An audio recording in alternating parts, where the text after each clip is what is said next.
Hi there, gorgeous, and a very happy Drugstore December to you. If you've not heard, every video coming out this month is drugstore themed. I'm also doing 5 videos a week, so if you'd like to be notified of 5 new drugstore videos every week, all month long, please subscribe, and thank you in advance if you do. Today I'm comparing a drugstore bronzer that was released earlier this past year with a Tom Ford bronzer. I've had a lot of questions about whether or not these two are dupes of one another. And if you're curious about which ones I'm comparing here today, it is the L'Oreal Bronze Please, and I'll be showing you how that compares to the Tom Ford bronzer. Quite a price difference between these two. I'll show you up close the application results. I've also conducted a wear test, and I'll let you know, is it a dupe or not? Hello! Before we get started here, if you're interested in my lashes, I will have them linked for you below. They are from my lash line in the style Giovanna, named after my daughter. Absolutely love them. Some of my favorites. Okay, anyway, I have purposefully not used either one of these bronzers yet. I wanted to do a first impression style review with you here so I can get an idea of how they apply, what they look like, and let you know what I'm thinking firsthand. But I am conducting a wear test with these today, so I will be wearing them all day long to see how they perform and hold up throughout the day. First, I have to open them, which is always a struggle. Do you find that too? I don't know what it is. Wet n Wild's products are the hardest for me to open. I love them, I do. Their products are a pain to get into. There is a difference in packaging between the two, obviously. I mean, if you're spending this much on a bronzer, yeah, it better come with some bells and whistles to it. So the Tom Ford one comes in a cute little pouch. Looks like that. When you take it out, a little compact, it looks like that with a mirror. So yeah, okay, you do get a mirror with the Tom Ford bronzer. You don't get that with the L'Oreal one, but you can see by comparison how the two look side by side. Now both of these are completely matte in finish, making them ideal for using as contour shades. Now you will notice that there is a huge difference in size here, and I did want to notate that. In the Tom Ford bronzer, you are given 8 grams, and L'Oreal's, 18 grams. That is quite a difference. Did I tell you the price? Oh my gosh, $112. Oh. 15. 112, 15. I just feel like it needs repeating. Now, the shade that I'm using from Tom Ford is Terra, and the shade that I'll be using from the L'Oreal line is La Terra. And to apply each of these bronzers today, I'm using my favorite fan brush. I get asked about this one all the time. This is from the Eve Pearl line. It's her fan highlighter number 204 brush.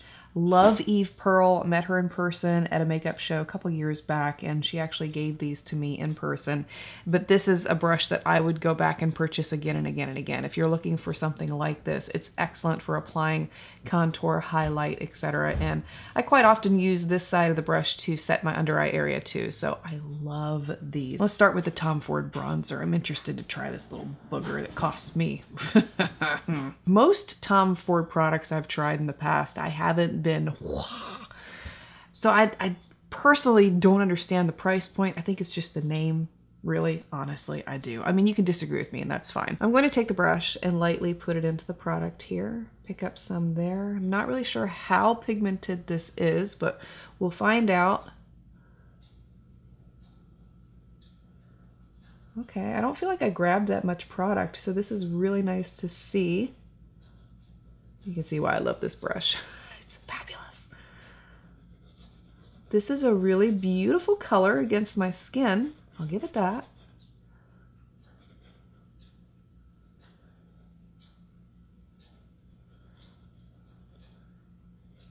I could stop there, and that's really beautiful.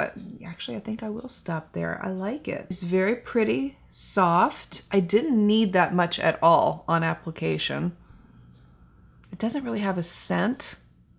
I was expecting a scent, but I'm not detecting one. We'll try the L'Oreal one on this side.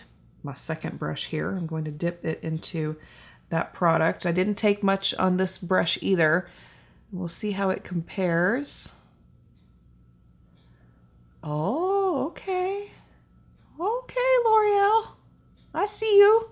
Oh, you really only need, I mean, I'll show you in a second what I did with this brush when I'm done with the application here, but goodness, it's performing very similarly to the Tom Ford one in the amount needed for application. I really didn't grab that much product at all.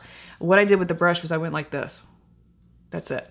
And I very lightly did that. So to get that much pigment with what I did is really good. Now I am picking up on a little bit of a color difference between the two sides. It's very subtle and I'm hoping it'll come across on camera for you too. But on the L'Oreal side, it has a bit of a gold coloration to it. Can you see it? It's like gold with the bronze mixed in there. Whereas on the Tom Ford side, I feel like it's a bit more pinky. Now that I'm really studying this L'Oreal bronzer, if you look real closely in the pan, I'm hoping maybe I can get it on camera. There are tiny sparkles. I don't know if you'll be able to see it. Did you catch that? I'm seeing it on my skin too because I haven't applied highlighter yet, but I am seeing some glistening glow going on this side, whereas on this side it's completely matte. And now that I have swatched it on the back of my hand, there is a noticeable difference between the two. So if you look to this one right here, that's the Tom Ford one, this is the L'Oreal one. You can see the L'Oreal one is more orange gold by comparison with the Tom Ford one that is a bit more cool toned. And I feel like there's more pink in it, although it could be just my skin tone that makes it look like it's pulling out pink. How will they wear? That has yet to be seen, but I will give you an update here shortly. After wearing both of these all day long, this is what my face looked like after a total of 10 hours of wear. I didn't feel like the L'Oreal bronzer faded as much as I had expected it to, although it did look a little lighter by the end of the day. I mean, it's still hanging in there. You can still see it on my skin. But the Tom Ford one looks as if I had just applied it, and you may be able to pick up on the differences there between these two. Again, I do feel like even though the L'Oreal bronzer was marketed as being a matte formula, it's not. It's got shimmer mixed in. So I don't know who put this together, but I was pretty disappointed to discover that when I first applied it on camera. And then after I had been wearing it all day, the shimmer came through even stronger. So is it a dupe for the Tom Ford bronzer? No, sadly. Both in color and formula, it's not a close match at all, unfortunately. And I went through all of my bronzers that I currently have from the drugstore to see if there was anything that would come close to the Tom Ford one, and there really isn't, simply because Tom Ford's bronzer is more cool toned, whereas a lot of the drugstore ones I have pull very orange. If you've been curious about the comparison between these two, I hope you found this helpful today. And if you ask me if the Tom Ford bronzer is worth getting, okay, it is. It's good. I'm not gonna lie to you, it is really good. Do I agree with the price point? No, but out of all the Tom Ford products I've tried, this is actually one of the few that has really surpassed my expectations. So it is a good one. Sorry to be the bearer of bad news. But anyway, thank you for being here, for taking the time to watch. Let me know your thoughts on this bronzer if you've had the opportunity to try it out for yourself. Would love to hear your opinions as well. And I look forward to seeing you again tomorrow for another video in Drugstore December.